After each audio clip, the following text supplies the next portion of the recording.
பார்த்தாலும் யாரை பார்த்தாலுமே குடல்ல கட்டி, கேன்சரு இப்படி தான் சொல்லிக்கிட்டு இருக்காங்க. ஒரு விஷயத்த நம்ம விளங்கணும். இதுக்கு முன்னாடி இந்த மாதிரி நோய்கள்லாம் இருந்துச்சா அப்படின்னு கேட்டீங்கன்னா இல்லை. ஏன்னா இன்னைக்கு ஃபைபர் ஃபுட்டே இல்லை. எல்லாமே நீங்கள் சமைச்சு சாப்பிட்றதுல வந்து ஃபைபர் கிடையவே கிடையாது.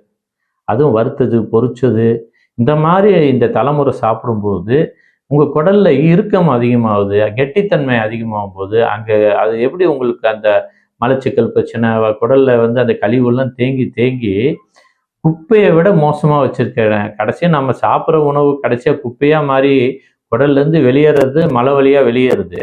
ஆனால் அதை விட அந்த குப்பைகளை சேர்க்குறோம் பாருங்க அந்த குடல்ல, அதுதாங்க இன்றைய தலைமுறை அதிக பாதிப்பு வருது. அதுவும் அந்த கட்டி கேன்சர்ன்ற போது ஆச்சரியப்படுற அளவுக்குலாம் இருக்காங்க.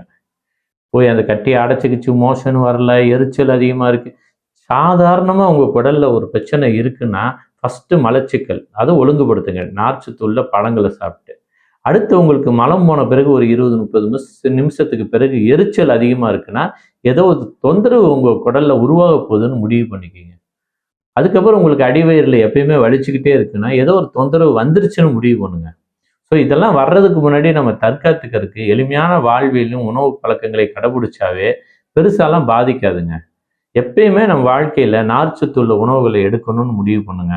அதே மாதிரி நம்மளுடைய உணவுகளில் வந்து பாரம்பரிய உணவுகளில் பழக்கப்படுத்துங்க. நம்மளுடைய கம்பு, கேழ்வரகு, வரகு சாமி, திணை இந்த மாதிரி பாரம்பரிய அரிசிகளை பயன்படுத்துங்க. அதில் அதிகமாக நார்ச்சத்து இருக்கிறதுனால உங்கள் குடலை எப்பயுமே ஆரோக்கியமாக வச்சுக்கணும்.